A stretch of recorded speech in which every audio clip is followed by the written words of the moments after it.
Yeah. What's going on, everybody? Welcome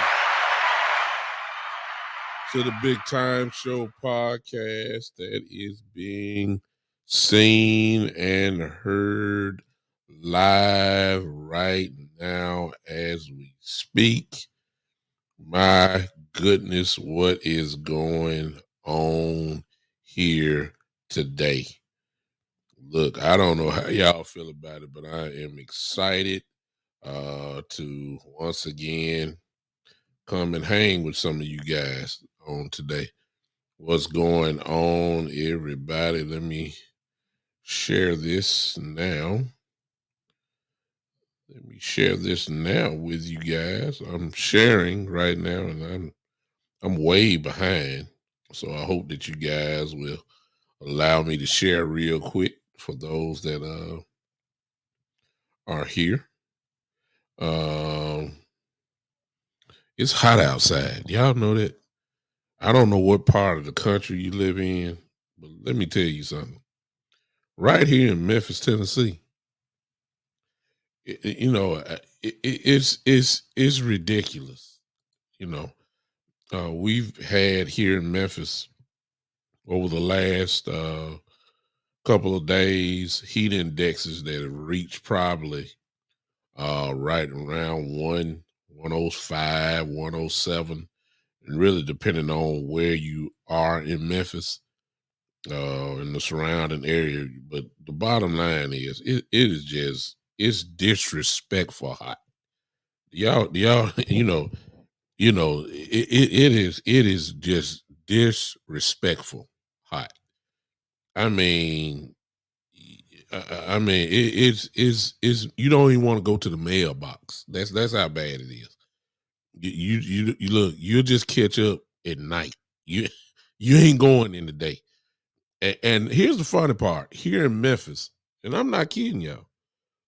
I was just, I was out, I think yesterday, and it was about 6:45. Do you know that my dashboard still read over 100 degrees? That's the heat index combined with the temperature. It was still over 100 degrees, and it's almost 7 o'clock at night. I mean, it is ridiculous. It's just horrible. Disrespectful heat. I don't even want to go outside. You know what I'm saying? Back when I was younger, that didn't bother me. Man, I'm old. I'm almost 50 years old. I look, no, no, no. If hell is this hot, I don't want to go. I look, this little small 100-degree temperature is enough for me. I don't want to go. It's hot. It's hot. Now I know if you're in Texas, I know you share my same sentiment. I know you do. I already know. You ain't got to tell me. I know. If you stay in anywhere in the South, you understand, unless you stay, close to the border, like Louisiana, that type of stuff. I get it. But Lord have mercy. Y'all people that's on the West Coast and Florida and all that kind of stuff, y'all got it made. Look, we trying to get down there with y'all just get a breather from here. It is different. Look, flies don't even want to fly. It's just that hot. We saw a fly in the house, and a fly was in there. I opened up the door for him. He looked at me and said, "Hey man, you crazy? Let close that door. I'm staying here. I'm gonna fly. When y'all eating next?" I feel pretty good. How y'all doing, man? Look, I'm about to look and see who all here and speak and everything else. I'm coming. I'm coming. I'm coming. Hello to everybody that's on Podbean as well.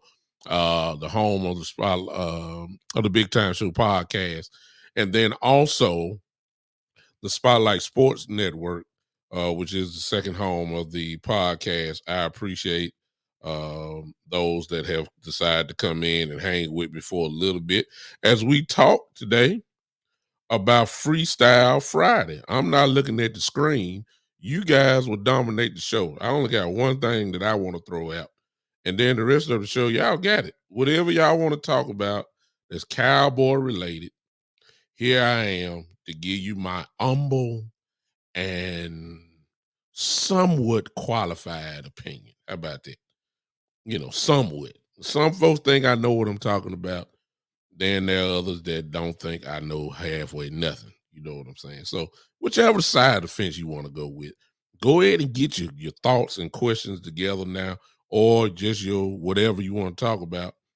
And hopefully we'll be able to get a little clarity, get some understanding on the day about more cowboy issues as we get closer and closer and closer to training camp. We are under 70 days away.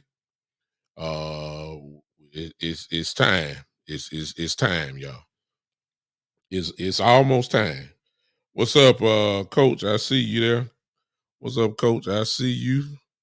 Greg, what's up, Bishop Greg? What's up? Let me see. Stephen White, what's up? Yeah, yeah. All the heat. Who is that in there? BAL, what's going on? Raider fan. Oh yeah. Yeah. Okay, here we go. What's going on? Cedric Moore, my brother. Little brother, what's going on? I see you done popped in here. You're 49er fans, so I know you could care less about Cowboy talk. You just coming in to support me. I appreciate that, man. I appreciate it. Listen, here's what I want to talk about. Just one thing, and you guys can talk about it. I don't care what it is. Cowboy related. I don't care. Now, if you coming on here talking about the 49ers and Craig Burton just came in, you come in here talk about the Giants, I'm not gonna answer you. I'm just gonna go and tell you that right now.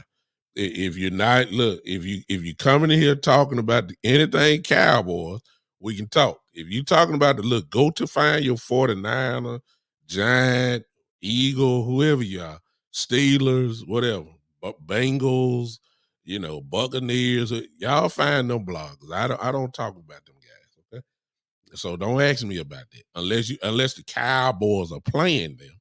Then I talk about that. I will. Here's what I want to talk about. Yes, sir, Stephen White. We in the same kind of. Oh, I got education in that. I got Coach Price here, Coach Marv, and then I got Steven.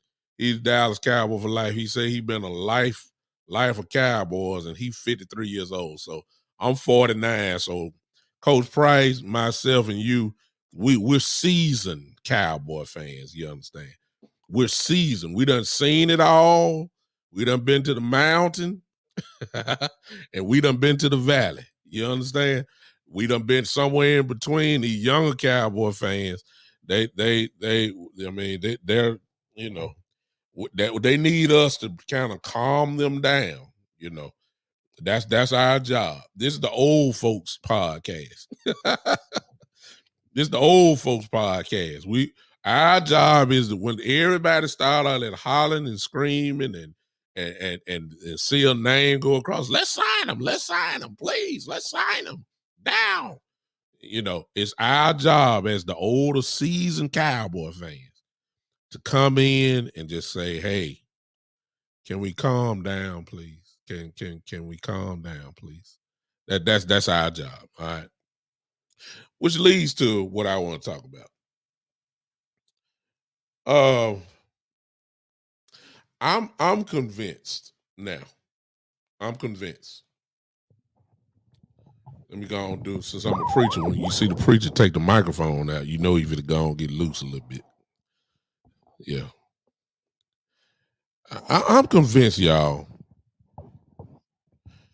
that when you see something, stop trying to act like it's something else.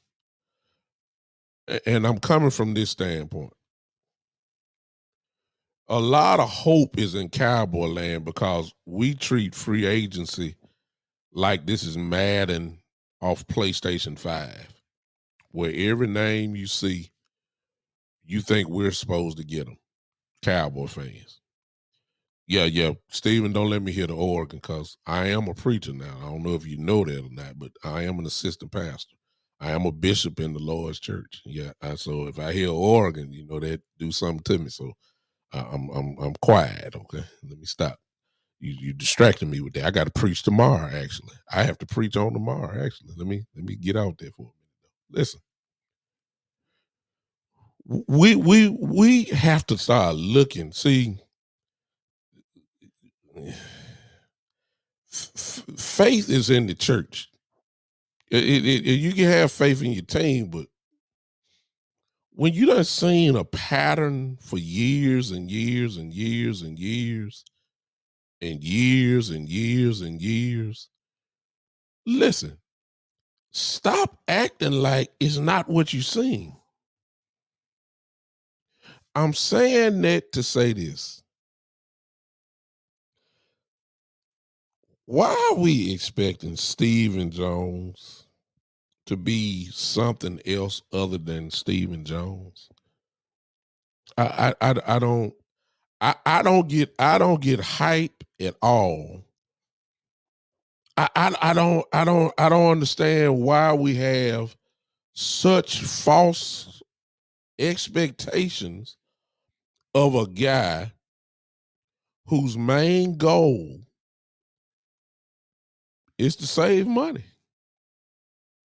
in which he has done that absolutely well. He has. He is a, some folks call him Cowboy. Some of us call him cheap, whatever. Some of us call him bargain man, all whatever the case may be, he has shown us for years. This just ain't started, y'all. That when it comes to what the fan base wants to do, he just don't do it. Jerry Jones has a track record of, making some pretty big splashes. What's up, Joe?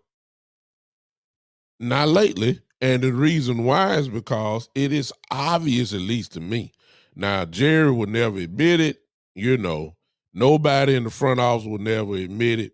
But I'm telling y'all, I just see Stephen Jones running this team a little bit more than what Jerry is presenting.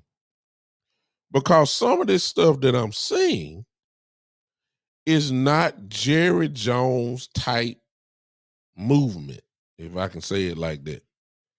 Some of this stuff has the handprint of Stephen Jones all over it. It's just the truth, man. I don't. Hey, what's up, West Coast? Got my brother here. I always pay respect to him. One of the best in the cowboy bloggers in the world. Actually, the best. One of the definitely. Just, I mean, the success he's had is incredible. So, thank you for even popping in on a little guy like me, West Coast. Let me tell you something. Stephen, and I've always told y'all this for those that follow me, man. Listen, if this is what we got to look forward to when Jerry leaves here, we're not going to be in trouble because he has shown us the mentality of how he's going to run things. He respects the cap too much. He respects uh, the market, whatever. He always is trying to lowball, and then things that make sense to primarily the fan base, He just doesn't do. He just does not do. And here we are on the verge, at least in my opinion, we're on the verge of having probably, in my view, a top 10 defense as constructed right now. I really believe that this defense, under the second year of Dan Quinn, with the extra talent that we have, based off the talent that we already have, I believe this defense is a top 10 defense right at the beginning of the year before one snap. Of course, you got to play the games. I get all that. But I really do feel this is a top 10 defense. I also believe, you've been following me, I say I believe the defense is going to be our strongest unit this year. I believe that. And so I'm a believer that you ought to strengthen your strength. And we have had opportunities this offseason to do just that.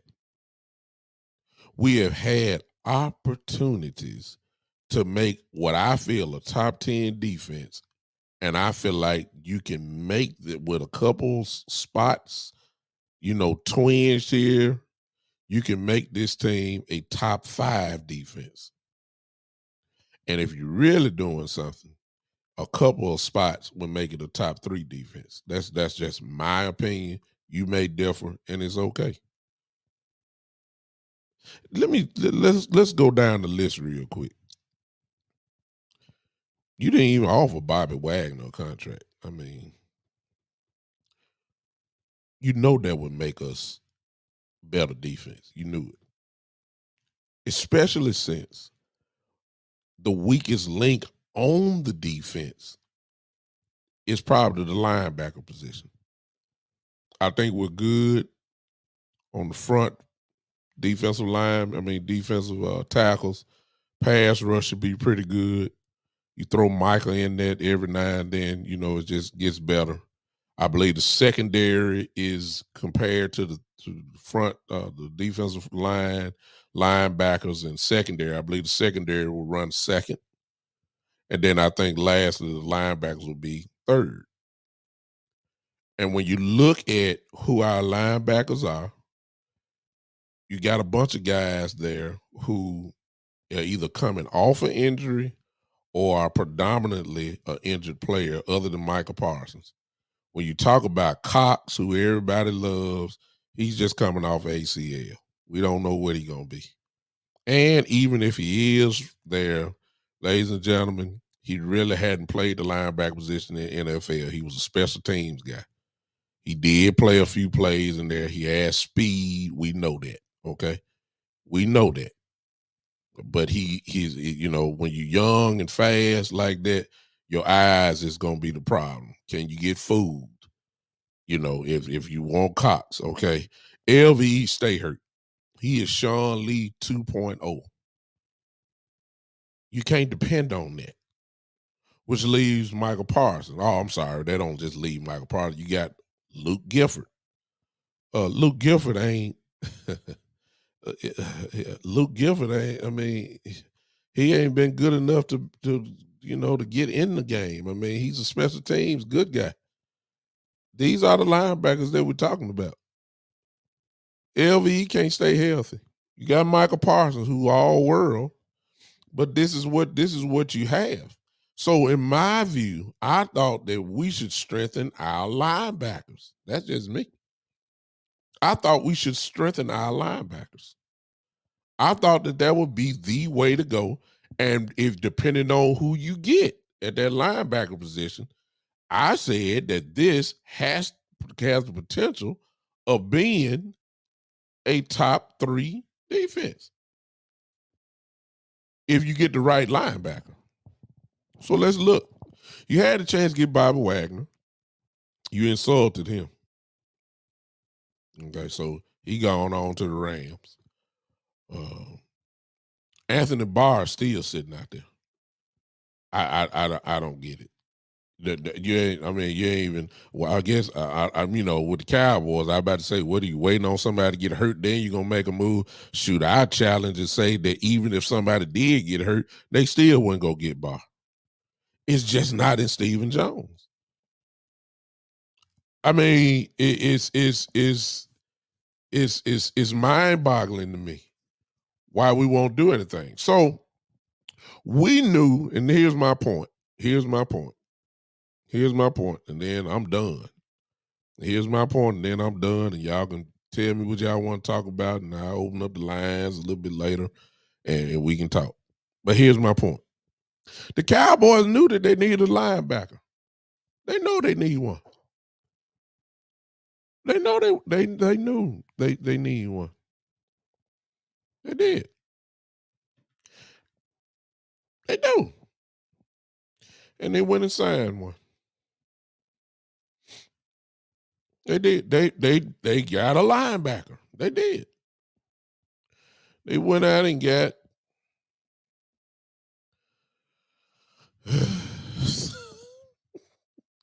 Christian Sam. Mm. Yeah, I know. Yeah, who? Yeah, I know. I know. I know. That's what some of y'all saying. Yeah, yeah. Christian Sam. That's what you get. Mm. A predominantly practice squad player, and I get what some of you gonna say already. I'm just saying. I understand you need camp bodies. I get that. I get it. I get it. I get it. I get it. And you do. You need camp bodies.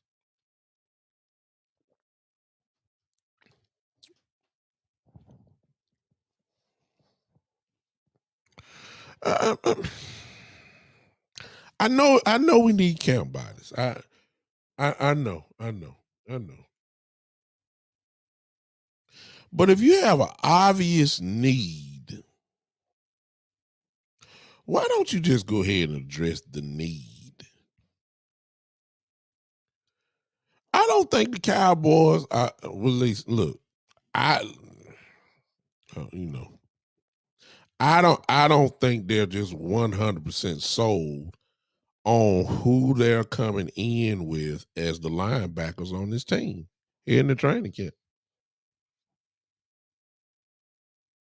I get it. And Stephen Jones is starting to, he ain't starting. He's already like gotten on my nerves. And he just keep adding chapters to this thing. You go get Christian Sam, camp body, and Steven said they know something about Clark and Cox we don't. Well, now I will give you credence for Clark, Brother White. And the only reason why I'm gonna say that is because White keeps saying he gonna play. I mean, Clark keeps saying he gonna play this year. And personally speaking, and I guess I'm wrong for even comparing myself, but I had the same surgery that he had. You see what I'm saying? I had the same. I had the fusion back surgery. Of course, the man is in better shape than I am, and pray to God that his surgery alleviated all pain that he may have had. If that's the case, then it is just a matter of strengthening your back and all that. I can only speak for myself. Uh, I had to find out that I had permanent nerve damage that goes shoot down my leg. So the fusion surgery didn't really help me. Um, I got 4 screws, 2 rods in my back, and then to help myself out, I had to have a following surgery to have a permanent stimulator put in my back. So I'm walking around now with a stimulator inside my back and a remote control to turn it up and down. So he's nowhere near where I am, even though we've had the same surgery. However, you got to use your common sense, like the neck and the back. Once you start chipping on that, it's rough. Uh, Not too many guys are playing with a fusion back surgery. There have been guys that play with a fusion neck surgery. Peyton Manning was that guy. We all saw how, even though he won, he was nowhere near where he was as far as arm strength. He had the pain shooting down his shoulder, which weakened his arm. You see what I'm saying? So Peyton couldn't do it anymore. LVE has had the surgery in his neck as well. So he's playing the wrong position. Number one, to be talking about having a neck fusion surgery, because you run into a collision every play. Your neck can't be right. So when it comes to Clark, I don't know. You're right. We don't know, but the back ain't nothing to play with. I would love to see Clark back if he was there.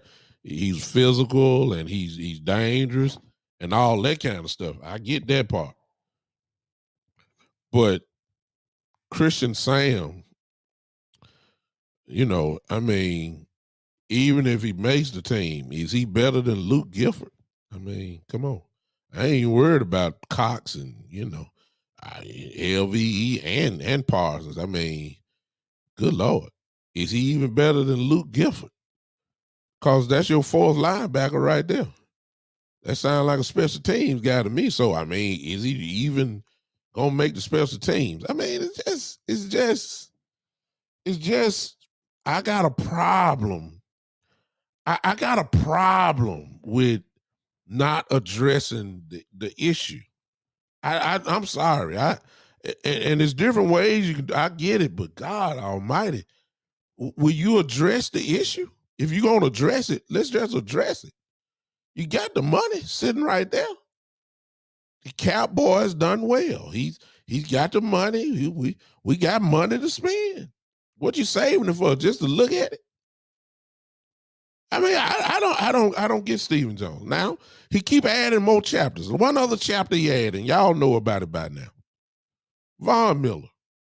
Now, I'm not saying Von should not be on this team. I'm not, or we should sign him. Okay? I'm not saying that. But let's be honest, it wouldn't have hurt. But see, this is Stephen. And I'll go back to my original statement. He is locked in. And he's shown us this for years.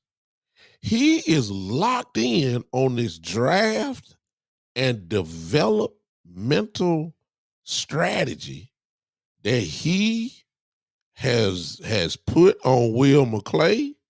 He has put on this whole organization. And once again, Vaughn is a little different because he said that he wants to come to Dallas. Matter of fact, y'all done seen it. He would have took the same contract as offered Randy Gregory. And then Steven came behind him and tried to lowball him. I don't get it. I don't get it. I don't care what y'all say. I don't get what y'all say. I don't care. Because see, it would have been something scary to have Vaughn. I don't care if he played, 7-8 games, long as he there at the end. That's what the Rams did with him. Good Lord. Can you imagine Vaughn, D-Law, Parsons all coming at a quarterback? Can y'all imagine that? Oh, the Cowboys were leading sacks that year. No question. No question in my mind. We ain't even talking about the backups, Dorrance and Sam Williams and all them guys. But here's what I'm forced to believe. I'm forced to believe that we don't care who out there. We believe that we're going to draft these guys and develop them, and they're going to be players for us, which is okay to think that. But when you got some obvious stuff right there, why would we do that? Then let's go with this. Let's go with this, y'all. Let's go with this. You ever notice, y'all, Now listen, this is a theory of mine. This is a theory. But you ever notice something, y'all? Let me show you what I'm talking about. Let me show you this. The cornerback position of the Dallas Cowboys, there is loaded competition in the secondary. It was like that last year, it was this year. And they purposely, keyword, purposely, draft guys that are going to compete for the position. Last year was no different. We go get Kelvin Joseph, boss man fat, if you want to call him that, to challenge Anthony Brown. If he wouldn't have got hurt, boss man probably would have won the job. But you brought him in to challenge it. You know, some folks say he was brought in to challenge Diggs. Some folks even said that. He's a second round draft pick. You brought him in to challenge. Nothing wrong with that. I'm just trying to show you something. You notice the tight end position? Jarwin, Schultz. I mean, look, you didn't know, we really didn't know who was going to be the starter. It was competition. If Jarwin wouldn't have got hurt, Jarwin might have been your starting tight end.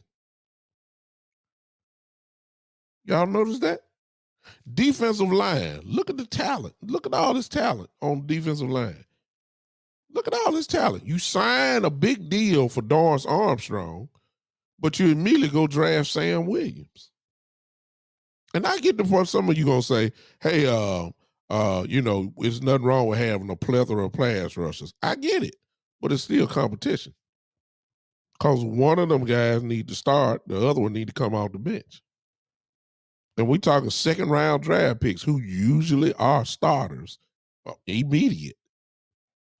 See what I'm saying? But check this out though. As much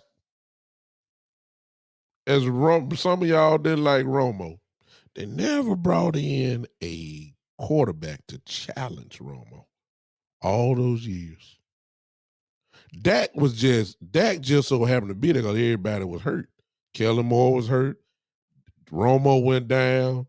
Dak come in, win about 12 games. They couldn't sit him down. He had the job ever since. They weren't expecting that, though. They drafted him to be a third quarterback. A lot of y'all forgot Kellen Moore was the backup quarterback to Romo. Really wasn't brought in to be a challenge. They brought him in to learn. He's just a guy where the cars just turned his way, and he's never let go of the job since. They ain't brought nobody in to challenge Ezekiel Elliott. Think about it. They haven't brought anybody in. Watch this, and here's my real point. They haven't brought nobody in to challenge LVE. They never brought nobody in to challenge Jason Witten in his later days. See, they pick and choose. And it brings confidence to these players like LVE right now because he ain't got nobody to challenge him for that middle spot or if he play outside linebacker, whatever he gonna do.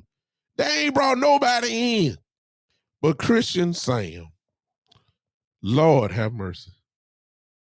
When they brought Keanu O'Neal in, Keanu O'Neal was to play outside linebacker. They wasn't to challenge LVE. And I'm trying to figure out what is the miracle power of LVE to not only, number one, not bring nobody in, but you paid him like he just Ray Lewis or somebody. Y'all see that? That's just my theory. And that's the reason why these guys are comfortable. I wish they would make everybody uncomfortable. See, the defensive line position is going to be incredible this year. That's going to be a real battle. That's going to be a real battle to see who starts off day one. I mean, I can almost tell you who it's going to be. Follow the money. D-Law going to start at one end. If you follow the money, Dorrance Armstrong going to start the other one. But that don't mean Dorrance Armstrong going to be better than Sam Williams. or all some of the other guys that's coming off the edge. It don't mean that. It just follow the money. We paying you, you got to play. That's what I see going on. But I don't understand this infatuation with LVE. I don't see what this infatuation is with him. That you won't challenge the man, that you just automatically pencil him in. You know he stay hurt. You know, and somebody gonna say, well, they did draft Clark. Look, I don't care nothing about that. They drafted him as a project. They looking at him like they did Jalen Smith. A project. We hope is back all right.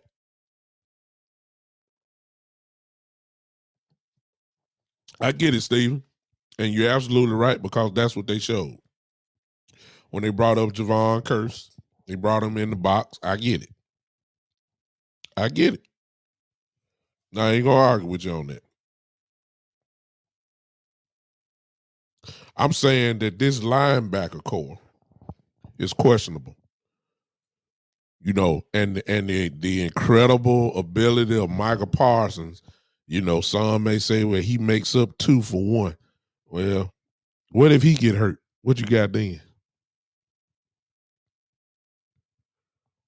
What we got if Michael get hurt from the linebacker position? What do we have? That's what I'm saying. We have a chance to get better. It ain't got to be a $10, $20 million player. Good Lord. I take Anthony Hitchens right now. Anthony Hitchens would come in, and because of our linebacker core, he would be a day one starter on this team. And he's not trash. Anthony Barr definitely would be a starter, and I believe he'll catapult us up to be a number 5 defense in the league. That's what I feel. I think he's that good. It's just that we will not make the moves that will make us an even more of a contender. That's just what I'm saying. So, you know, but like I said before, this hadn't just started. It's been this way. It's been this way. Y'all do remember the story, of course, when Deion Sanders signed with Dallas. Y'all do remember that Stephen Jones picked his daddy up by the collar and put him on the wall for signing Deion Sanders. He didn't want to spend no money then. So Stephen Jones been like this. He didn't want his daddy to spend the money. He had just started off being the Cowboy back then. And he jacked his own daddy up for signing Deion Sanders. That's a legitimate story. So Steven been this way. I don't. And when you see all the other teams and what they're doing, and you can't tell me that you're comfortable. The Cowboys are not a favorite in the NFC. I mean NFC. We might be a favorite in the NFC East. But overall in the NFC, you're gonna call out probably about 3 or 4 teams before you get to Dallas.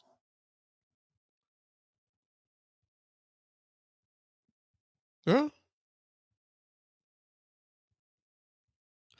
Yeah. See, Steven? See, if you talking about putting that ring on your finger, you have to. That's what the Rams did. That's what the Buccaneers did the year before. They could care less about future draft picks and all that kind of stuff. It's so many different ways you could build your football team. And I am of the point that the window is closing very quickly. You need to go and win while you still got a chance. We have not capitalized on that. We have not. And so some of these guys are getting ready to be long in the tooth. And ain't no sense you talking about a favorite for the Super Bowl. Now no whole bunch. It just don't work like that. Y'all know that. It just don't. we had we've had a little window to make some real moves, and it's more than just this off season. It's been plenty of names that we could have gotten. It had money. We just didn't do it. All right. I don't get it. I don't get it. I don't get it. It start it don't get on your nerves. Yeah, Steven said that cost us too. After that Super Bowl 30 look 26 years. Mm. No, we had some good chances, Steven. Without it. We had some good years, Romo years that we could have won. We just didn't close the deal. Uh, we had some pretty good teams then, and it wasn't all superstars. It was just real commitment to a philosophy, and we did it. We just didn't close the show. Uh, yeah, we did. We had some good teams that could have won. We lost because of coaching, and we lost also because we're not built to come down. To come back from 35-3. Every time and all that kind of stuff. We were built to grind. We're a grinded out type football team. At least that's the way that our players look. Or at least that's the way we draft. A grinded out type football team with not really, you know, the last couple of years we have been explosive. I give you that, but that's really not the way we should be playing. But we can get explosive. Uh, it is what it is. All right, that's a good comment though, Steve. We could have won in 26 years. So you say, Steve, we had that team last year and this year too. I do have faith in this slow push to a great team. We are deep. We're deep on defense. We are deep on defense so far. Offensively, uh, we're not. We're not. Well, we're not as deep. Let me say that we're just not as deep as I feel like we are on defense. But that's okay. That's okay. Everything can't be a Pro Bowl team on both sides of the ball. You can win in this league if you got a real good defense and a above average offense. You can win a whole lot of games if you got that part. That's all I was saying. Strengthen your strength. If the defense is the best, do like you have the same aggression that you had when you were on offense, stacking all these guys up. Have the same mentality on the defense now. That's all I want. And there are a couple names out there that will take us to the next level. And we will not do it. We just want to draft and develop. Draft. I don't have time to experiment. That's just me. The window is closing just like this. We gotta win. I ain't got time to be waiting. I'm trying to build a dynasty. I don't see signs of a dynasty yet. You got to show me some dynasty stuff before I can start saying, well, we're trying to build for the next 5-6 years. You ain't going nowhere. We ain't going nowhere. We ain't going nowhere. We just won a couple of NFC East championships. That's all we done. That's all we've done. And the Eagles done caught up with us. Y'all know that. I don't like them, but the Eagles have caught up talent wise. Yes, they have. So ain't no guarantee about the NFC East right now. I think we're gonna win it, but I'm saying there ain't no guarantee. I knew we were gonna win it last year. I knew nobody couldn't stay with us. And the Eagles very well may not be able to stay with us right now. I just saying they gotten better. That's all I'm gonna say. Okay. I'm done. Y'all heard what I got to say. Y'all was just commenting on what I was saying. Let me see here. Y'all see that thing right there on the bottom? The ticker is ticking. We started early. Let's go ahead and roll. Call line is open right now. Let's go ahead and roll. 64901-649. Let me see that. Oh, I'm sorry. 901-654-6853. You can call in now. If not, go ahead and put you can go ahead and put it in the chat box if you want to talk about something else as well. But I'm available. Coach Price said you're not going to have a dynasty with McCarthy. We might win one, but McCarthy is not a dynasty coach. I agree. 100%. Hold on a second. Let's see here who this is.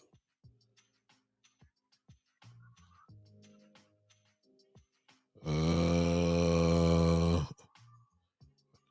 me see who this is. Wait a minute. Talk to me. Oops. Okay, hold on a second, Coach. I ain't got you. I don't have you locked in quite yet. Give me a chance here. Give me a chance here, Coach. Because people can't hear you. I think I can hear you. But let me get you in. Steven said I'm making chicken fried steaks, but I said, Coach, say something to me. You can hear me now? Yeah, we all can hear you. We in here. What's up, Coach? All right. What's going on?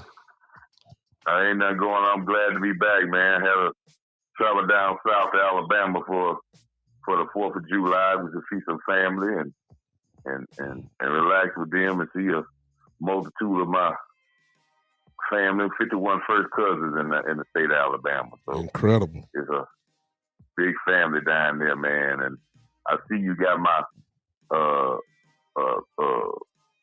my quote on there about McCarthy. McCarthy is not a dynasty coach. Exactly. We might win one, but he is not the type of guy that I think can hold it together and challenge teams year in and year out to stay at a ultimate level pace. I don't see him as that type of guy. Mm-hmm. It's a special breed of coach to be. It's a special breed to win a championship, and it's a special breed to be a dynasty coach. Mm-hmm. In the last 30 or 40 years, this is how much coaching means. In the last 30 or 40 years, there's probably been over 300 and some different coaches, head coaches. Mm-hmm. But you probably only got about 25 or maybe less than a one championship. Yeah, it's less than that. So it's less than that. So, and most of them got multiple. Yeah.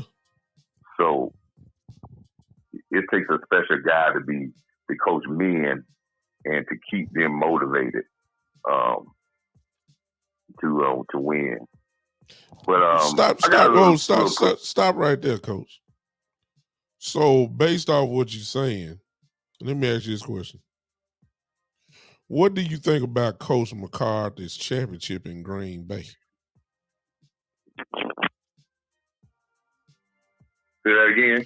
What do you think about Coach McCarthy's championship in Green Bay then? Do you give him credit?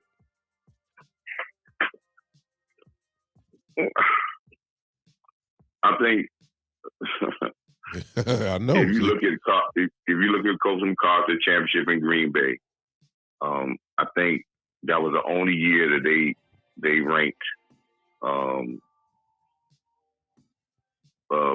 there in the running game. I think Dorothy Levens might have been the running back at that particular time, or it was some guy that had 1,300 yards with them. And then they had some other years after that. But you got to remember, man, when we talk about Coach McCarthy, the NFC North has been the worst division in football in the history of football. Mm-hmm. Yeah. The history. I ain't just talking about in a couple of years. The history. I guess what I'm trying to ask you, Coach. Did you give Coach McCarthy a lot of credit in that, or did you give the MVP the credit in that, in Aaron Rodgers? Cause see, I'm listening at you, and I'm almost about to say something about what, cause I'm in the boat with you. That's all I'm about to say. But tell me, what do you give him? You got to give him some credit. I mean, I know that.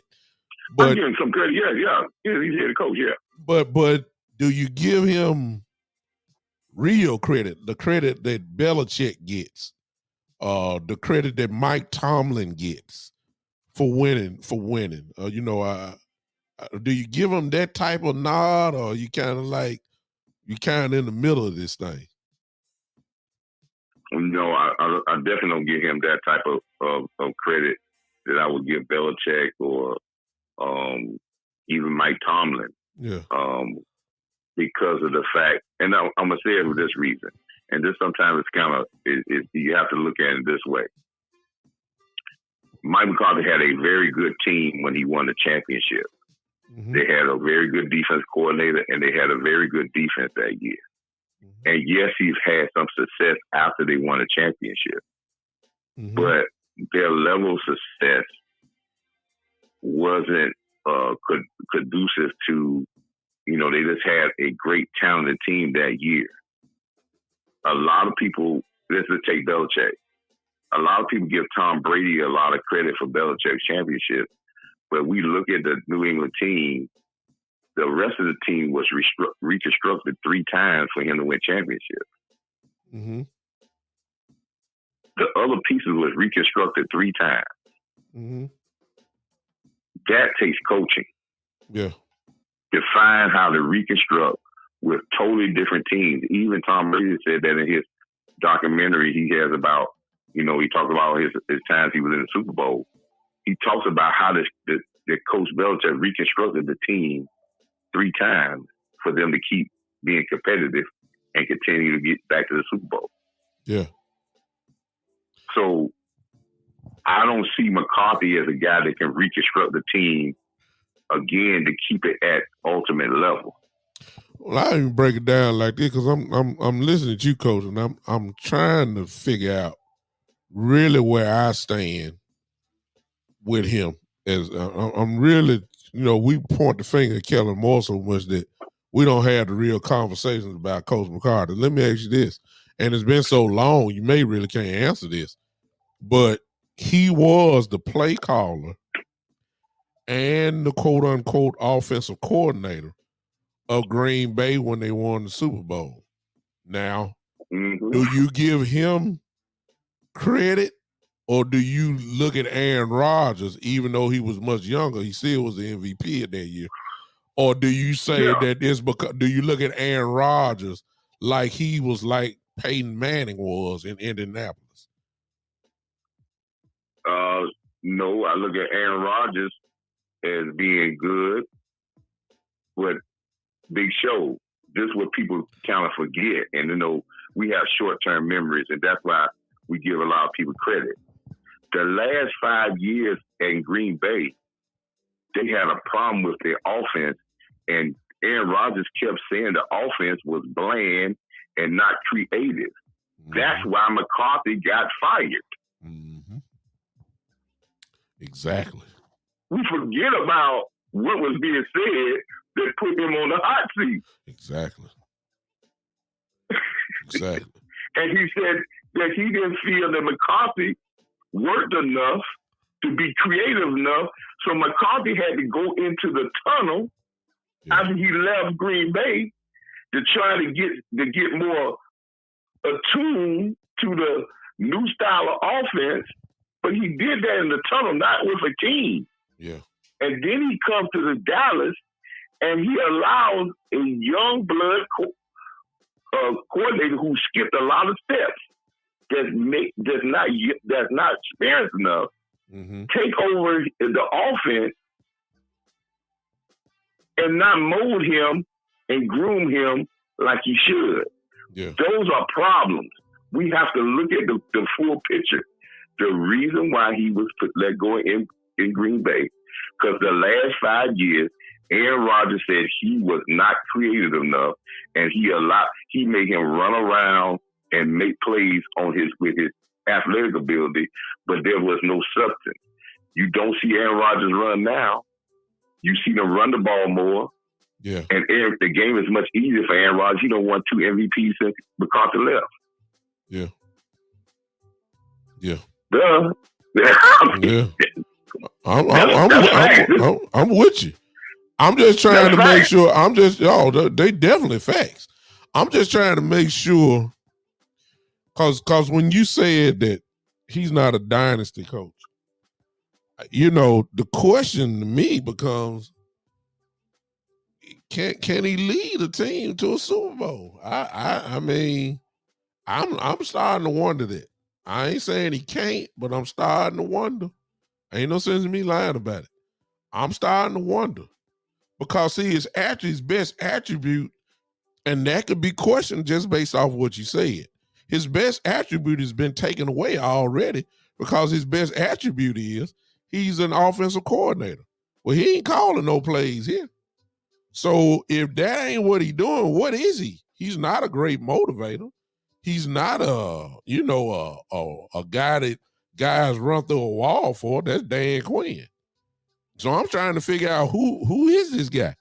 And you know what I'm saying? Or he just a figurehead that's just standing on the sideline and is looking like, to me, that's what he is. I'm not saying he's trash. I'm just saying, like, you're not that guy. You just not. Go ahead. I'm not saying he's trash. He's a big show. Uh-huh. I'm not saying he's trashy. But let's look at the tea leaves here and figure this out. And I ask you and I ask all the Cowboy fans this. If you are a Super Bowl coach and you feel that you dominated in Green Bay and you won a Super Bowl on your merit as a coach, right? Mm-hmm. You will coach Aaron Rodgers up, and you feel that you had a big part of coaching him up and getting him from his first start to where he's at, and you won and you called the plays and that was your offense, and you have that skin on the wall.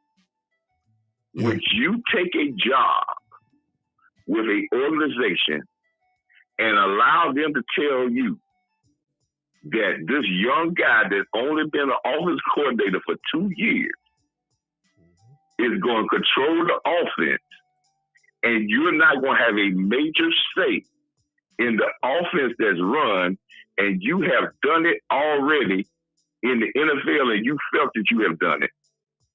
Yeah. Is that an alpha coach, or is that a guy that's questions? Is that a guy that can be an alpha coach to lead a young team in the biggest stage and the most craziest media thing to a championship, because it will show in the biggest moments and the biggest games the leadership from up top? Mm-hmm. You know what time it is.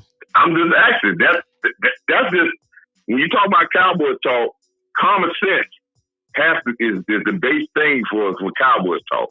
Yeah. Would you think an alpha coach that got that skin on the wall gonna come in and say, I'm an offensive coordinator, I have been offensive coordinator, I have mentored Aaron Rodgers? Wouldn't that be the first person that has the main voice in your young quarterback Dak Prescott ear, a guy that worked with Aaron Rodgers? Or is he gonna allow a guy that doesn't even have any coaching experience be the main voice to your young quarterback? Well, you know how I feel about that. That wasn't his call. We all know what time that was. He got to change his whole coaching staff except Kellen Moore. We know that. So, but I agree with you. The answer to your question is no. That wasn't his call, right? Mm-hmm. That wasn't his call. But here it is again. It goes back to what I was saying. If I am a coach for 13 years in Green Bay, and I have played in the Super Bowl and won a Super Bowl, I have beat you, I have played an NFC championship game. Mm-hmm. I have had the skins on the wall as being a Super Bowl coach. I've also would I even accept that type of job when it ain't my call? Throw something else on there. He turned Aaron Rodgers into an MVP. He won his first MVP that year. So let's throw that in. Would I accept that job if it's not my call? Exactly. I wouldn't do it. I wouldn't even accept that job. No, it's no not way. like they offered him $10 million a year. No way. He's one of the lowest paid coaches in the league. As a matter of fact, let's carry it another step. It would be really an insult for you to bring me in just to do this. It would be an insult to what I've built as a coach. It's an insult. It really is. He's a Steven guy. Yeah, obviously. Steven Jones brought McCarthy to. We forget about that. Steven Jones got the word about McCarthy. He brought McCarthy to Jerry's house, and they made the deal because Steven really wanted McCarthy. And McCarthy is not Jerry's puppet. He's Steven's puppet. Yeah. And McCarthy is not going to take a role of being an alpha male, alpha coach to say, it's got to be my way, and I know how to mold a team. He says that up there, but I know how to coach. But if he's going to go down, I'm going to go down blazing with both guns firing, doing it my way, then allow someone else to ruin me. Because when you leave Dallas as a head coach, and you look like you were weak in running an organization or running a team, you usually don't get head coaching jobs quickly. That's it. Yeah.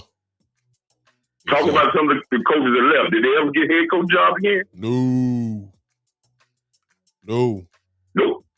Yeah. That's it. Yeah, exactly. Coach, let me free it. Let me free it. Let me free it up, and of course they don't call back. You call right back in. But let me free it up. But I just had to stop you there before you got on something else, because you brought up an excellent, another whole show just with that. I think we done gave McCarthy way too much credit, and without really dissecting him the way we dissect Kellen Moore.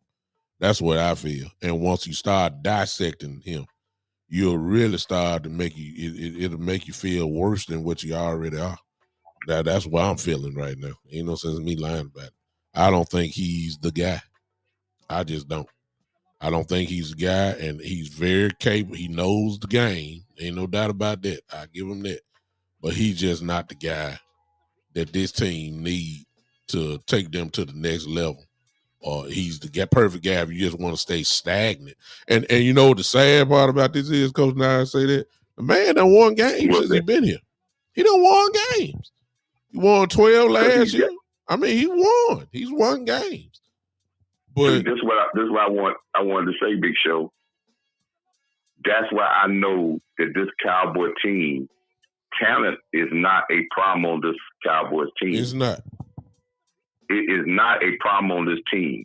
If you were to ask everybody who's not in the media or not trying to have clickbait about the Cowboys roster as it's presently constructed, they would say you got two of the best running backs in the National Football League. Mm-hmm. Both of them could be top 10 running backs. Mm-hmm. You got a line that is not bad. It was just utilized wrong.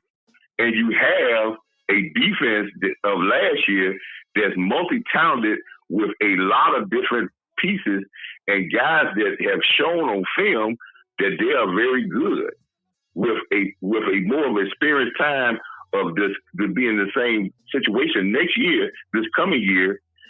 Teams with players that will tell you that the Cowboys are talented. Yeah. But the coaching has to meet the talent. The great coaches, Bill Belichick and Nick Saban, in their art of coaching, that especially was on HBO, the first thing that both of them said is that great players cannot take bad coaching. Mm-hmm. because great players turn into good players, good players turn into mediocre players, and mediocre players turn into bad players. Because you put them in bad situations where their greatness cannot come out. Yeah. And this is what we do in our offense, but Dan Quinn does that with his defense. That's why you see them excel like Curse. He put him in a situation where he was best fit his skill set, and now you see him flourish. Yeah. But I just want to get to this LV thing, and I'm going to let you go. I posted on there, I listened to your show when I was in Alabama about the LV thing, right? Mm-hmm. And yes, LV be hurt, but he played 17 games last year. Mm-hmm. And it's not about LVE and his injuries is the concern to me. Mm-hmm. It's about his softness and his speed. Mm-hmm. He lost some of that. Coming out of college, mm-hmm. LV was called a guy that out of Boise State. They said they comped him to Brian Urlacher. Well, he was a Brian Urlacher, but he wasn't as fast as Brian Urlacher. Urlacher was a 4.5, maybe a 4.4 guy, was very fast. But Urlacher himself was not the most physical linebacker in the world. No. LVE flourished his first year on a defense where he was a rookie. He was not, they didn't know too much about him, and he had an okay year. Sure, he was all pro. Ever since then, yeah, ever since then, and you look at his, if you look deep into the numbers of his all pro season, he had some hiccups in there also. Oh God! But when you get a linebacker get 2 or 3 interceptions because the guy threw the ball to him, not like he was doing a great coverage thing. With a lot of the interceptions because he got the ball thrown right to him. Mm-hmm. Ever since then, even when he played, I always look at a player when they play and see how they play. Mm-hmm. I can't worry about the games they injured because they're not playing. But when you put on those pads and you get on the field, I expect you to give a level of play that says that you can play. But when he was on the field, he was horrible. Oh, yeah. And last year, forget about what they talk about football focus, trying to make it look like he's done it at the end of the season. I think that's a Cowboy-driven article that they try to put out there. Mm-hmm. Right? Yeah, definitely. But they're protecting LVE's playing time. That's why there has not been a veteran linebacker brought in here. Because if you bring a Hitchison, an Anthony Barr into this locker room, he is not going to beat them out for playing time. Yeah, exactly. And LVE is going to be subject to sitting on the sideline. A rotation. And they're trying to do everything they can do to stop that from happening. Now, you're right about it not bringing the competition with LVE. I'm all right for them passing on Von Miller. Mm-hmm. And I'll tell you the reason why I'm already passing Von Miller. We know what the Rams do, right? Yeah. When they guys can help them, and they think they pay them, they pay big bucks, mm-hmm. right? Mm-hmm. That's what he's done. That's what they've done. But you know something? If the Rams and Denver when they signed another guy, they signed Randy Gregory. So they let Von Miller go last year, and then they signed Randy Gregory. They let him go for peanuts, and they signed Randy Gregory this year. Mm-hmm. If the Denver first and the Rams second, seen something in their day-to-day work with him, and they didn't pay big money to keep him a pass rusher, no, we shouldn't have put out no money to pay for him. Because if you look deep into the film, he's got a couple of splash plays there. Uh-huh. And you shouldn't pay big money over a long-term contract where you will hurt the development of your players for splash plays. Now, The linebacker is a different story because he's not going to give you splash plays. The guy that went to the Rams, he was going to give you Bobby experience. Bobby Wagner. He was going to teach Parsons how to be a better linebacker. Oh, yeah. And the Rams went and got him because the Rams do what is smart. They didn't worry about a linebacker that can cover.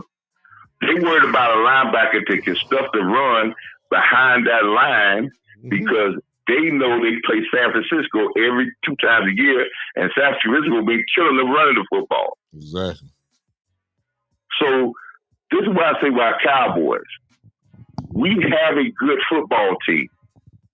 We have to keep focused on what the real issues is the Kellen Moore, and Kellen Moore going to utilize the pieces that he has, and he's going to motivate these guys and utilize them the best way. And is Mike McCarthy strong enough to corral this team in this big media melting pot? Yeah. Because the Cowboys stand for the star. And I tell you what the star means. Seen, talked about relentlessly. That's what the star means. That's us. So that's what I'm concerned about. That's what we need is Mike McCarthy, that guy that can rein this team in mentally and get them to where they need to be. Because when you have a team that's very big penalized team, that's subject to coaching and keeping their mental capacity focused in on what they need to do for the team. Wow. So it's the small things because it's not a talent problem here in Dallas. If we utilize it correctly, we don't win 12 games like we won last year by happenstance. And we didn't even get blown out no time last year. Yeah. Maybe Denver game, and I think we win that game. It was a trap game coming out for a big victory, and we thought we were resting on our laurels. But other than that, every game we have been in, we didn't get blown out. We played competitive, but we had little small things. And because this team was just constructed together last year, but this year is McCarthy's year to rein this team in and ride this team hard to get them to understand that it's about winning. Yeah. Can he do that and control his own coaches? That's the main point of this whole thing. I ain't worried about the talent. We need another linebacker in there, but heck, I'll let one of the rookie linebackers play because I can guarantee you if they come to play, they play better than LVE. I believe that also. Appreciate you, Coach. Awesome as always. Appreciate it, brother. Thank you, man. All right. That was the one and only Coach Mar. Always dropping bombs. He did it again today. You know, when you start talking about this stuff like this, it's hard for organizations to win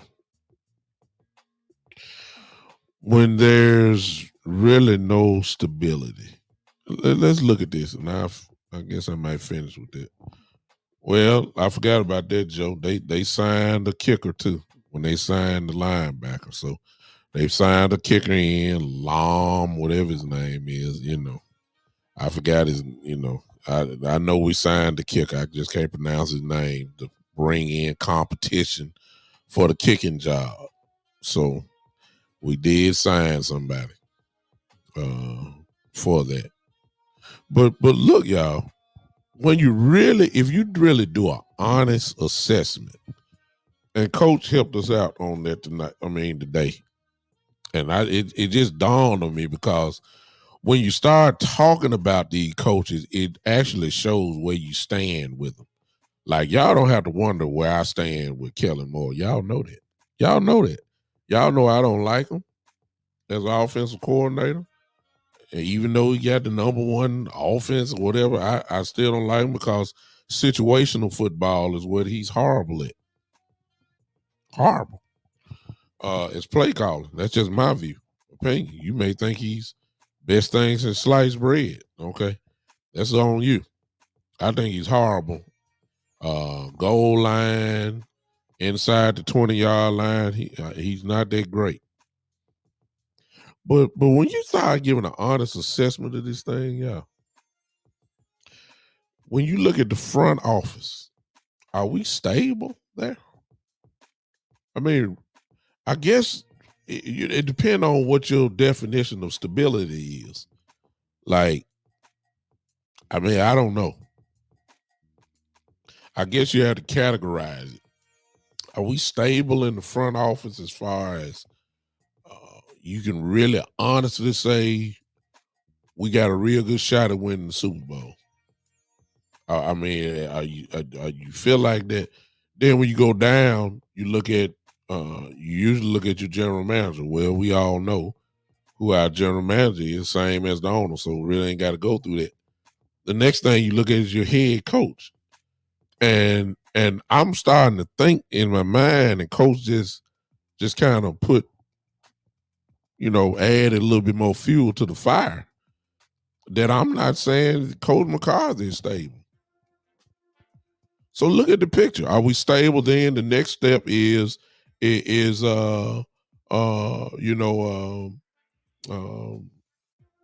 quarterback.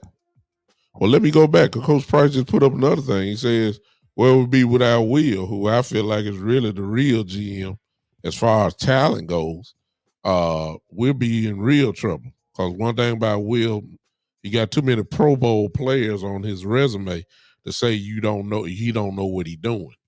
So we know Will knows about talent level and finding talent. He's got too many Pro Bowlers on his resume. He knows what he's doing. That's stable. Will, and that's sad. Will McClay is the most stable front office person on our football team, front office wise. That's sad. If you really do an honest assessment on it, you made and like I said, an honest assessment. Well, your honest assessment may say that we're good everywhere. Right? I'm not gonna argue with you. I'm just based off of what I'm saying. Will McClay is the most stable person past the football field. Then you got to go after you finish all the front office. Now you go on the field. Number one position. Are you stable at quarterback? My answer is yes. We're stable at quarterback. Well, because you can't win without a quarterback. Everybody know that. And then everything else kind of fit into his own smaller category. You can have the Baltimore Ravens of Ray Lewis years should have won a championship every year if they had a quarterback. Look at how great those defenses were. But when it got to the offensive side of the ball, it wasn't that great. That's why they could only get so far. Their defenses carried them all them years. Defense was excellent. They didn't believe in stacking up the offense. They believed in stacking up the defense. They believed in that. And we all know, what's up, Awesome in Sports? We all know how great the Baltimore Ravens defenses were during that particular time. We all know that. But they didn't stack up on offense. They didn't. Flacco got hot one year and took them all the way. But consistently, though, they would get second round or lose an AFC championship game or whatever. They just couldn't score. And so when we look at my team, the Cowboys, I'm trying to figure out my two most, and this, I done fill up on another whole show just with this. Good God. The only two things that I see that I say, okay, without a doubt, this is stable in my organization. Will McClay, Dak Prescott. That's it. I know some of y'all may want to break down each position group. I'm not going to do that. I'm just saying long term, are we stable there? We're not stable. Some of y'all would say, okay, are we stable on the offensive line? I'm not going to say that, and if I did, I would say no because we're getting older, with the exception of the young kid we just drafted. Huh? Yeah. I guess coach is talking about when I was talking about Baltimore. Question: how many championships we could win? We could win that type of defense with Dak, Zeke, Lamb, and TP. I mean, the blueprint. I'm not saying that's the blueprint, but it definitely worked for Baltimore. Baltimore for 10 years said, "Look, we don't care. We don't care nothing about. We'll just keep our head above the water. Offense, they say we're gonna run the ball. We not gonna spend no money on no wide receiver. Baltimore never had a wide receiver. They ran the ball tremendously well. They had Flacco had a machine gun arm, and could hit plays at critical times. He could do that. But what they said was, we're gonna try to make it seem like everybody on this defense will be in the Pro Bowl next year. Every position, dominance. That every position they want a dominant football player. Suggs, Lewis, defensive tackle, Sam Adams, Goose, Bart Jones. Look at the secondary. Reed, Ed. I mean, come on now. They had guys, man, dogs, and they won consistently. Partly, of course, that's because of Ray Lewis and his leadership and the way he played the game and had them guys going crazy. I get all that, but I'm saying they strengthened their strength. And I'm feeling like we got the chance to do that defensively because that is our strength this year. And I feel like a couple pieces could make this defense forget a top 10. You add a couple pieces on here. That's a top 5 defense, man. Jeffrey asked the question, and this is the tremendous divide. This is a tremendous divide on this. I see you, Coach. Hold on a second. I see Jeffrey asked that. Coach Mark. Coach came in right time because I was just about to answer the question, but I believe that's why Coach called back. I think you saw Jeffrey ask the question, what makes Dak stable? I believe that's what you're calling in for, if I know you like I know you. Yeah, Dak's stable, man. You don't break records in Cowboy land as he done broke just about some of the records of the great quarterbacks that have been in Dallas and not call him stable.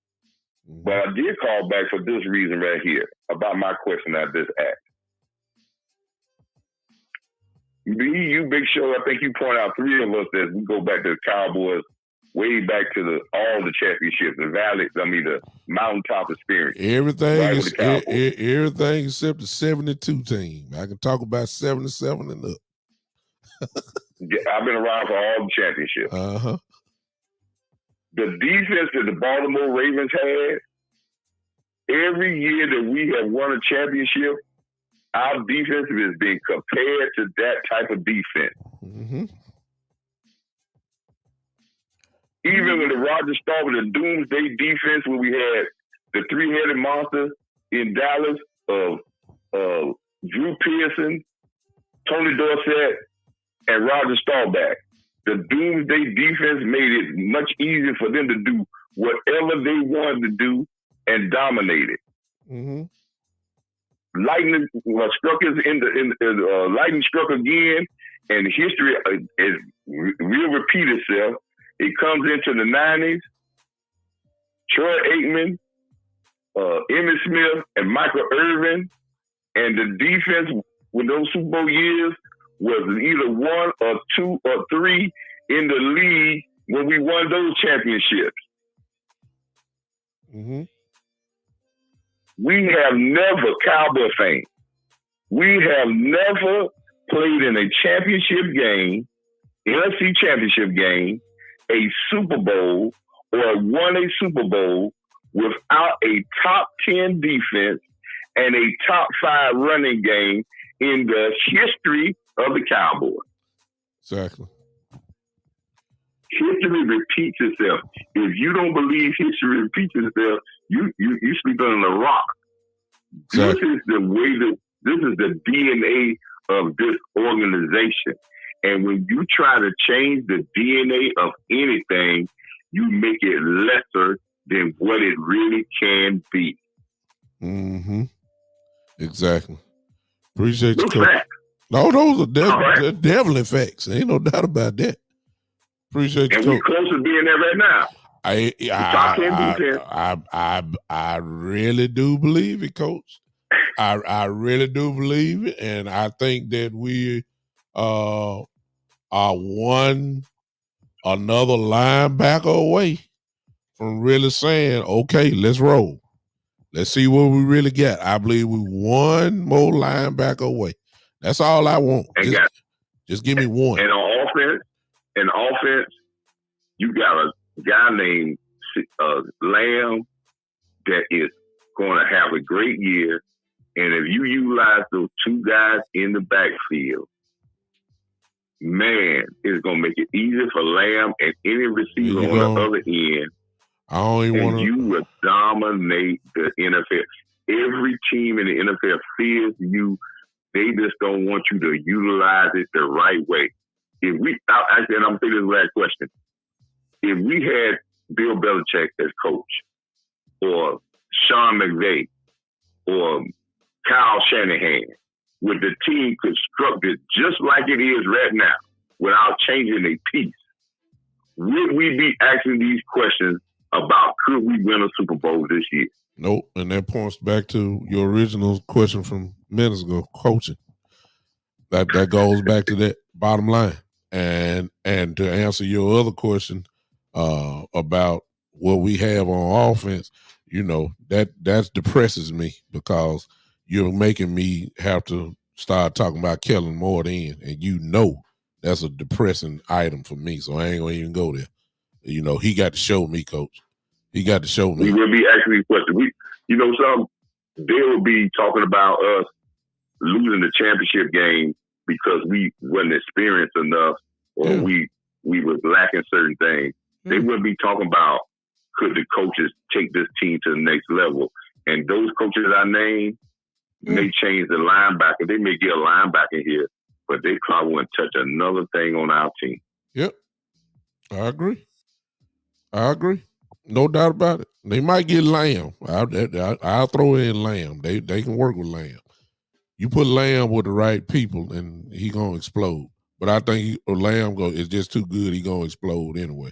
I just feel like. Saying, Big Show, if they took over this team, they'll bring in a linebacker. Oh yeah. But they wouldn't touch another problem on this roster.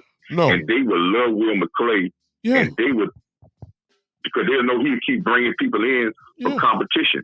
He'll keep bringing people in for competition, and that would stop the competition stops complacency. Yeah, because you're gonna sit on that bench if you don't get your stuff together. Appreciate you, Coach.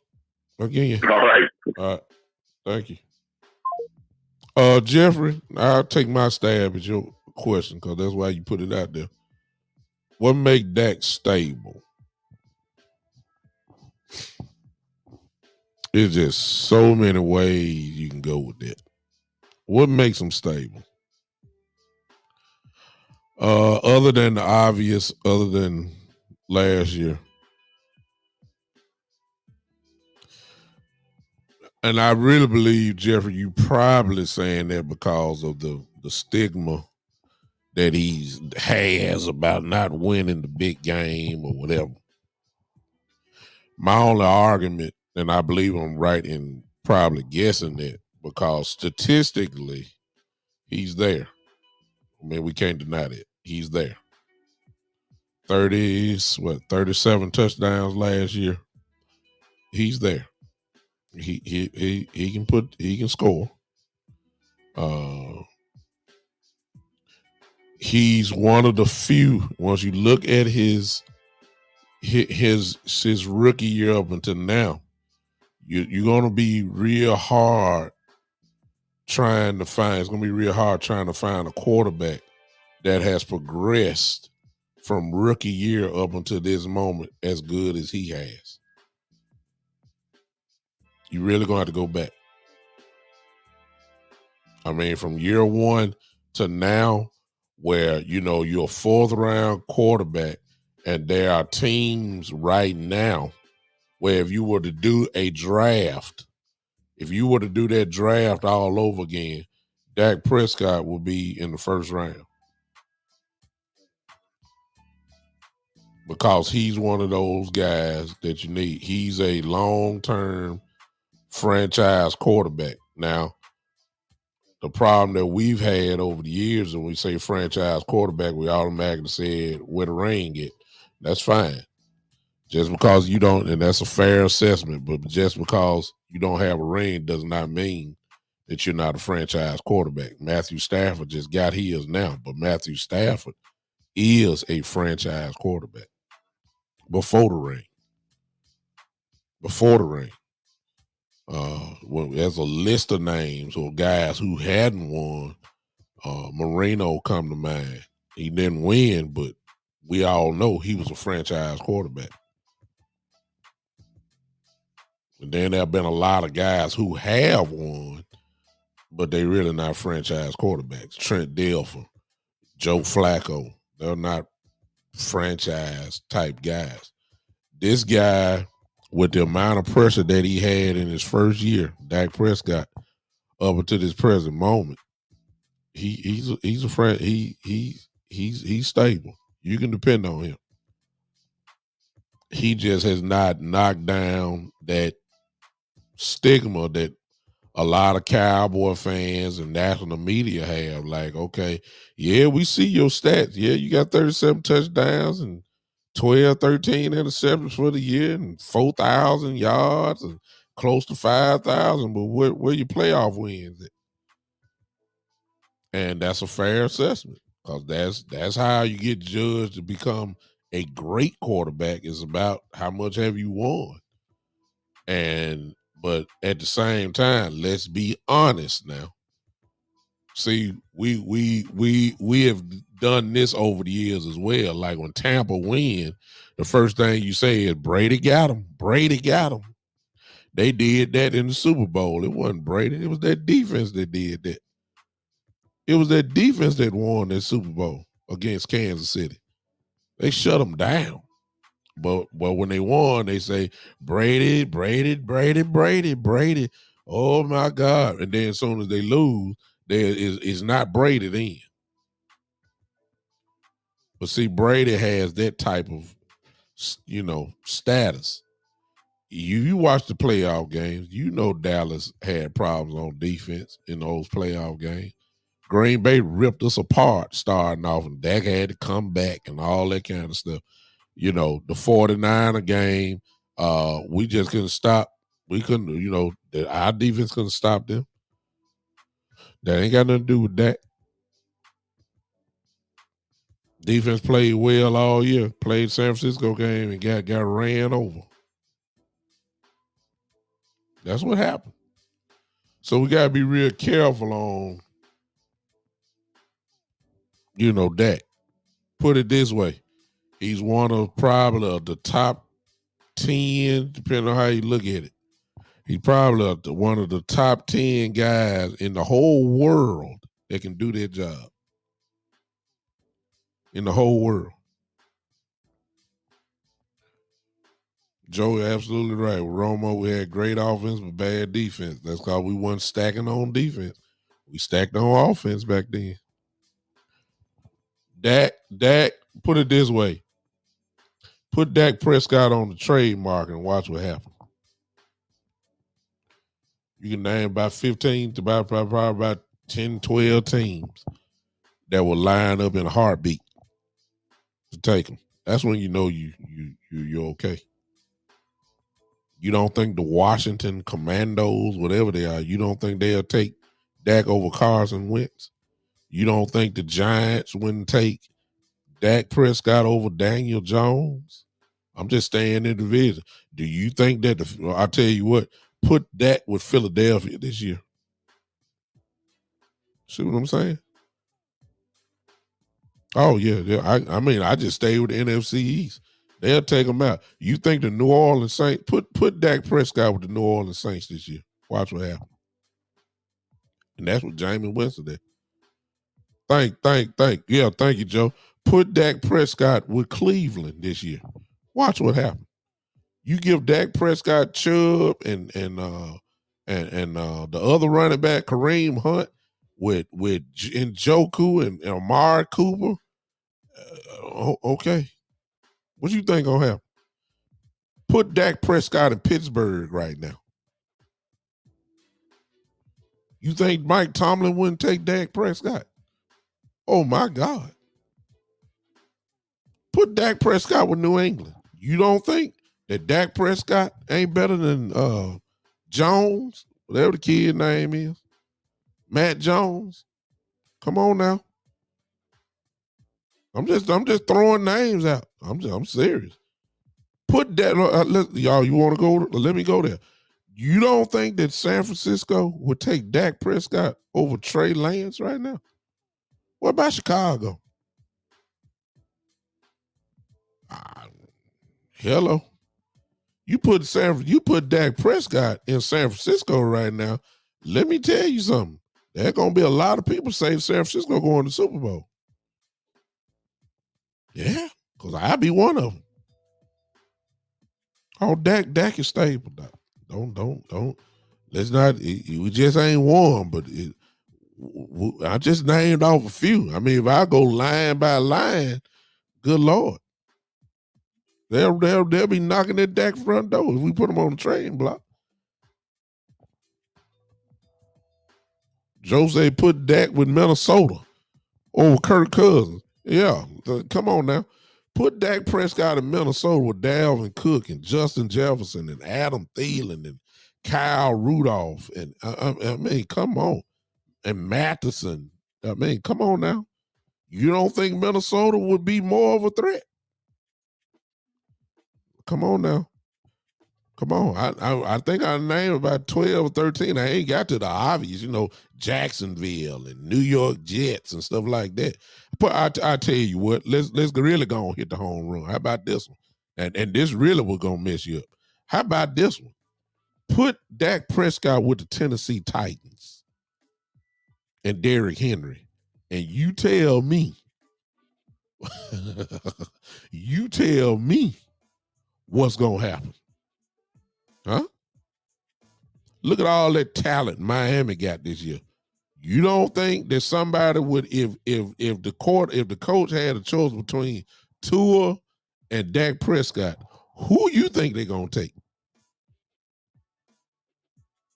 I don't know, Jeffrey. I can't agree with you on that one, brother. No, he's a little bit more than a product of the system. I think you can put him just about in any complementary system, and he still will do what you're saying now. I think you can. I think he's on that type of level. I do. I think the same 4,000 yards he get, he'll get the same numbers everywhere else, as long as he got an offensive line. He can read defenses, obviously. Got a strong enough arm to get the job done, and he's one of the best in the league. I ain't say he was the best. He's one of the best. He can get you, depending on what kind of line you got. That's what really every quarterback. He can win you some ball games. He ain't Jameis Winston now. Let's respect that. He ain't no trash. He ain't Jacoby Brissett. You know what I'm saying? He's not, he's not these guys. And I ain't just, I'm one of the ones that'll call him out when he don't do right. I've been saying that. But I ain't gonna disrespect him and say he's not one of those type of guys. He can win you football games. He can win you football games. Ain't no doubt about that. He's a guy that needs, and I get you where you're going, Jeffrey, because I'm not fit to say that. He's a guy that erases, you probably want a quarterback that erase all type of deficiencies. There are some guys out there like that, but it's only about 2 or 3 of those. You got a quarterback in that can override how bad your defense can play or your defense is playing or not holding, because every time they get the ball, they just gonna put points on the board. Mahomes, Rodgers, Brady, those guys, they make up for deficiencies of your team. If you got a weak running game, those guys can just dink and donk you all day long, and before you know it, you got 38 points on the board. That's how good they are. I ain't saying Dak on that level. I'm not. I'm not saying that. But what I am saying is he ain't too far from that. He ain't too far now. He not that far. He ain't that far away. He just need a couple playoff wins, and his whole narrative. It's kind of like Matthew Stafford. Before the Super Bowl last year, nobody was with Matthew Stafford. Now all of a sudden he won the Super Bowl. Now they say he a top 10 quarterback. It turns around just that quick with winning. Win a couple playoff games, the whole narrative changed about that. That's all it need to happen. You just need to win a couple playoff games in a 1-year run. Carry the team to the championship game. Win the NFC championship game. Get to the Super Bowl. The whole narrative will change. Until that happens, we'll have this everlasting debate about how good Dak really is and how bad he really is. And nobody give Matthew Stafford credit. When from Detroit, he was throwing for 5,000 yards every year. Same arm, same everything. But it wasn't until he got with Sean McVay, and now all of a sudden it's like a light bulb came over everybody else. Like, Matthew Stafford is good. He was good all the time. Just didn't have no line. Just didn't have that type of talent. When you get that type of talent around him, and he can stand back there and pose and throw the ball, what you found out is, well, it really don't make no difference what you found out. All I know at the end of the year, he had the trophy in his hand. Now he's all this. Now he got all the TV interviews. Now he's a Pro Bowler. Now he's a favorite to win. He ain't never been a favorite in Detroit. Now he won. Now all of a sudden he got the ultimate respect. That's what Dak is gonna have to do. Once he does it, hey, stuff we've been saying, or if some of you guys been saying about him, it's gonna go down. You ain't gonna be able to say it no more.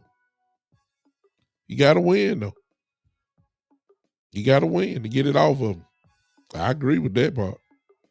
But he's not trash by no means. He's not a top 15 quarterback. No, he ain't that bad. He's not a middle of the pack. He's one of these top 10 guys. Some would even argue top 8, maybe. He is one of those guys. He's stable as a quarterback. All right, ladies and gentlemen, that's it for me today. I gotta go to sleep. I'm tired, and I gotta wake up early in the morning to get my meditation time with God in, because I have to speak in the morning. I hope you guys have enjoyed the show today. Right there on that ticker, it shows you all the ways that you can support the podcast. Is right there. The Cash App is there. If you want to be a monthly subscriber, that's definitely a way you can do it. The Big Time Show 3.supercast.com. Okay. The Big Time Show 3.supercast.com. You can make a decision. Appreciate you, Steven. All you have to do is do that. You can pay whatever you want to pay. $1, $2, $3. It'll come out off your bank card a month. Whatever you want to do, you can do that, and it'll be appreciated. If not, it's all good. Follow my YouTube channel, the Big Time Show Podcast. You can do that. That won't cost you nothing. That's free. I need you to do that for me. I'm trying to build my YouTube channel up. I think I'm at 120 subscribers or something like that. 117 or something. I don't know. But trying to build it up. I would appreciate if you guys would do that. For those that do not know, I have another podcast that is totally different from sports. This is my book that I just released about a few months ago. Seeking Clearer Thoughts, 60 Days of Reflection by me. There it is, Douglas L. Brooks Jr. This is my book. I have a podcast that has started off this.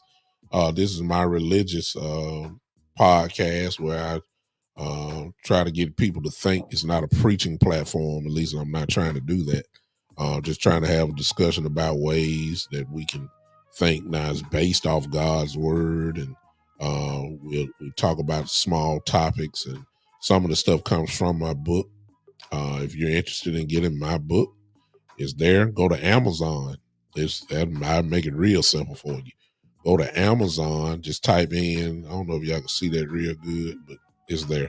Seeking Clearer Thoughts is the name of the book. 60 Days of Reflection. And if you want to make it very simple, you can type in the author name, and there's my name, Douglas L. Brooks Jr. You can put Douglas Brooks Jr. Douglas Brooks Jr. My book is going to pop up. It's on Walmart online. It's in Barnes and Noble, as well as Amazon. You can order the book there, and of course, you can ship it to you. If you want me to ship it to you personally, you can send me a cash app at $Dub Brooks 2. $Dub Brooks 2. And put in on the note section of your cash app, put me your address there, and I will ship the book to you. Again, this is my book that's out, Seeking Clearer Thoughts. There I am on the back and all that kind of stuff. But hope you would consider adding this to your personal library. All right. I have my podcast for that. It is the Seeking Clearer Thoughts podcast. That's on Thursdays at 7 p.m. Only on Thursdays at 7 p.m. However, it is on Podbean. And whenever I do that, I shoot the live link here in Facebook land. So it's not going to be on YouTube. It's not going to be nowhere else. It'll be strictly on Facebook. The link at least will be there. But you need to go to Podbean. That's a free streaming service app that you can put on there. I'm putting it in the chat for you. Go to Podbean and just search out Seeking Clearer Thoughts and follow that show. Or you can just go to the Big Time Show. You can do that as well on Podbean. That way you can hear me live when I go there. The Seeking Clearer Thoughts podcast page is when I upload the show. But if you want to hear me live, again, go to Podbean, and I'm typing this in right now, and you'll notice the difference between my podcast shows. There it is, the Big Time Show. Just follow that. Go to Podbean, search out the Big Time Show, follow it. You'll be able to hear that live podcast. All right, y'all guys. You guys have a great rest of your Saturday evening. Hope we didn't bore you or whatever. We will see you on Monday for the Big Time Show podcast again. We'll continue our conversations with some of the stuff that you heard tonight, and we're going to go ahead and let it go. I am tired. I really am. I am tired, but I ain't too tired to tell y'all to clap y'all hands. Y'all come on, clap your hands. Y'all know how we leave out of here. Y'all know how we leave out of here. Give me the clap emojis going. We're going to get out of here. We'll see you Monday at 7 p.m. for the one and the only. This is, the Big Time Show.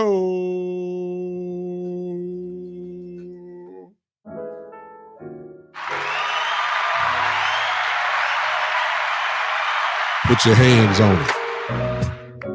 I need you to put your hands on it. Woo!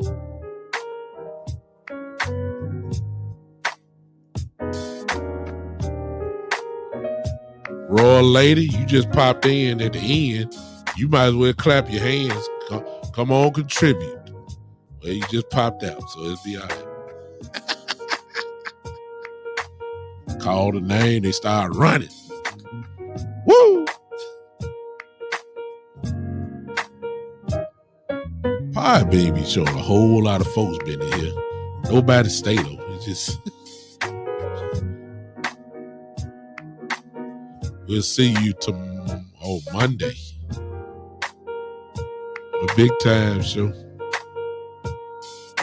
I appreciate everybody hanging with me. I'm out.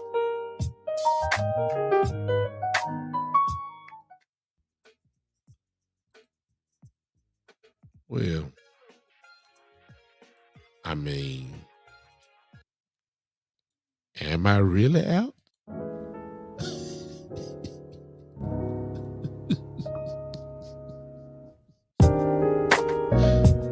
I mean, why not? You know, why not? It just make you feel good, you know. It just make you shake your shoulders a little bit, you know.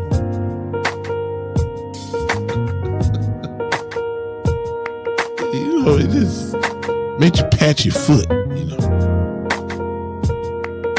Yeah. This time I wish I had Ron Isley say, yeah, push a button, he just not singing. Woo.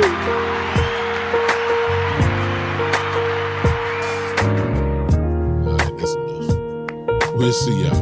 I'll see you next time. See ya.